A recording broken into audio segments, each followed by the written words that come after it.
Hello everyone, আসসালামু আলাইকুম। Welcome to my new blog. আজকে এই ব্লগটি অনেক গুরুত্বপূর্ণ ব্লগ হতে যাচ্ছে, যে ব্লগ আপনারা যদি শেষ পর্যন্ত দেখেন তাহলে অনেক মজা পাবেন এবং শিক্ষা গ্রহণ করতে পারবেন। এই ব্লগের মাধ্যমে আমরা আজকে বানাবো বড়ই আচার, যা আপনাদের প্রিয় খাবার হচ্ছে বড়ই। তো চলুন আমরা বড়ইটা বানাই আর আপনারা ভিডিওটি দেখুন। এই যে দেখতে পাচ্ছেন আমাদের টোপা বোর, আমাদের বাংলাদেশি ভাষায় বলে শুক্ষা বোর। তো আমরা এই বোরেরই আজকে রেসিপি বানাবো, তো আপনারা ভিডিওটি না টেনে দেখেন। আমাদের এই দেখতে পাচ্ছেন এই ডোগাটাকে সর্বপ্রথম আমাদেরকে করে নিতে হবে, উঠিয়ে নিতে হবে, যাতে ময়লাটা না থাকে। এই ডোগাটিকে উঠিয়ে নিতে হবে। তো বন্ধুরা, আমরা এই বোটটিকে নিয়ে গিয়ে সর্বপ্রথম ধোয়ার পরে ডোগাটি আগে পরিষ্কার করে ফেলে দেব, ময়লার পানিগুলো ফেলে দিয়ে নতুন পানি দিয়ে হাঁড়িতে চড়িয়ে সিদ্ধ করে নেব। তো আমি সিদ্ধ করার ভিডিওটি আর আপনাদেরকে দেখাচ্ছি না, কারণ যে ভিডিওটি বড় হয়ে যাবে। এই কারণে আমি এখন সিদ্ধ করার পরে কি কি মশলা লাগবে আমি সেটা দেখাচ্ছি। তো চলুন সবাই আমরা দেখি। তো গাইস, আমরা সেই বোটটিকে সিদ্ধ করে নিয়ে ঘরে চলে এসেছি। এখন সেখানে কি কি মশলা দিব না দিব আপনাদেরকে দেখাবো। তো দেখেন বন্ধুরা, দেখুন আমি একটি পাত্র নিয়ে নিয়েছি। এই পাত্রতে আমি সিদ্ধ বোটটিকে ঢেলে দিব। দেখেন আমি কীভাবে ঢেলে দিচ্ছি সেই সিদ্ধ বোটটিকে। এই যে দেখেন আমার সিদ্ধ বোর ঢালা হয়ে গেছে। এখন আমাকে দিতে হবে লবণ।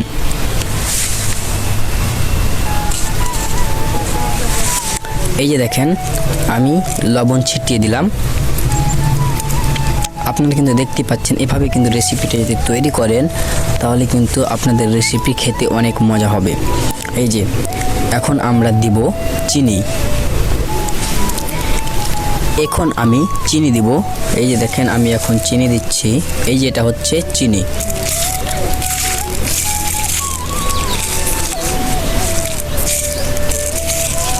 চিনিটা দেওয়ার কারণ হচ্ছে মিষ্টি হবে, যা অনেক সুস্বাদু লাগবে খেতে। এরপরে কিন্তু আমাদেরকে একটি মানে সুন্দর খাবার যেটা দোকানে পাওয়া যায়, সেটা হচ্ছে তেঁতুলের চাটনি। আপনারা জানেন, সবাই কিন্তু খেয়েছেন। তেঁতুলের চাটনি যদি বড়ির আচারের সাথে দেওয়া হয় তাহলে কিন্তু সেটা খেতে অনেক মজা হয়। এই যে দেখেন আমি 4টা তেঁতুলের আচারের চাটনির প্যাকেট নিয়ে নিয়েছি। এই 4টার ভিতরে আমি 2টা দিব, যেহেতু এখানে কম এই কারণে আমি 4টার ভিতরে 2টা দিব। এই যে দেখেন এটা হচ্ছে চাটনি।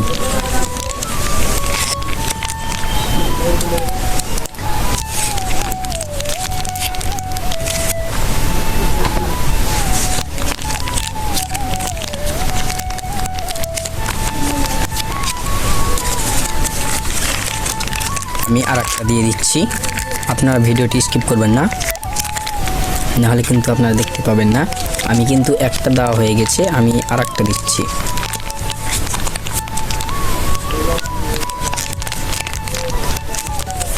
আমি কিন্তু তেল আমি আগে দিয়ে দিয়েছি, আপনাদেরকে বলতে ভুলে গেছি। তেল কিন্তু সুস্বাদু তেল আপনারা দিবেন। এখন এটাকে নাড়াচাড়া করতে হবে। এই যে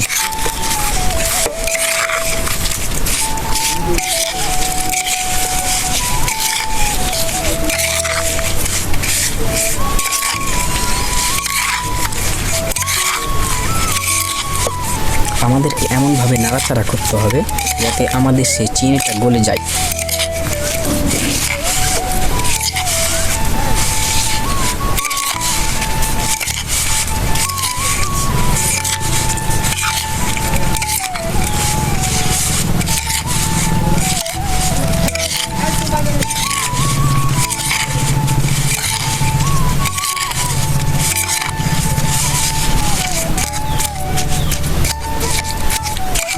আমাদেরকে অনেক সুন্দরভাবে এটাকে নাড়াচাড়া করতে হবে, হ্যাঁ, যাতে সব লবণ এবং মশলা যাতে সব ভিতরে ঢুকে যায় এবং খেতে সুস্বাদু লাগে।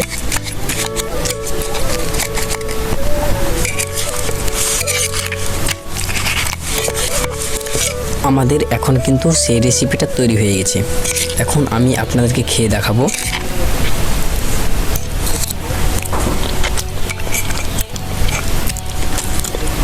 আলহামদুলিল্লাহ, অনেক মজা লাগছে খেতে।